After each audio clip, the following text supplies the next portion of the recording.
சமூக ஆர்வலர் ஜெகபர் அலி கொலை செய்யப்பட்ட இந்த வழக்கில் 5 பேருக்கு சிபிசிஐடி காவல் விதித்து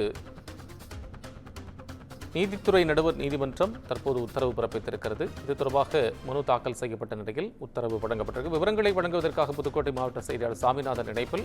இது தொடர்பான விவரம் சொல்லலாம் சாமிநாதன். வணக்கம் கோபால்.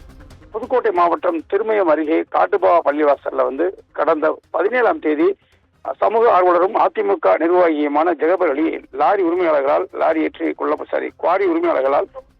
கொல்லப்பட்டார். இந்த சம்பவம் பெரும் பரபரப்புக்கு உண்டானது.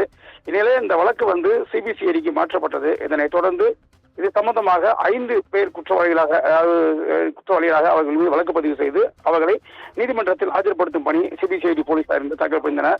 அந்த வகையில் இன்று காலை அவர்கள் 5 பேரையும், அதாவது கல்குவாரி உரிமையாளர் ராசு, ராமையா, தினேஷ்குமார் உள்ளிட்ட 5 நபர்களையும் இன்று சிபிசிஐடி போலீசார் புதுக்கோட்டை நீதித்துறை நடுவர் நீதிமன்றத்தில் ஆஜர்படுத்தினாங்க.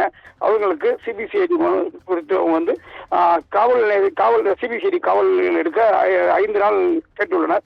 இதில் நீதித்துறை நடுவர் நீதிமன்ற நீதிபதி தற்போது பாரதி 3 நாள் இவர்களுக்கு சிபிசிஐடி காவல் எடுக்க உத்தரவிட்டு அதுக்குண்டான உத்தரவு பிறப்பித்துள்ளார். அதனையடுத்து அவர்கள் அழைத்துச் செல்லப்பட்டனர். சாமிநாதன், உங்கள் அண்மை விவரங்களுக்கு நன்றி.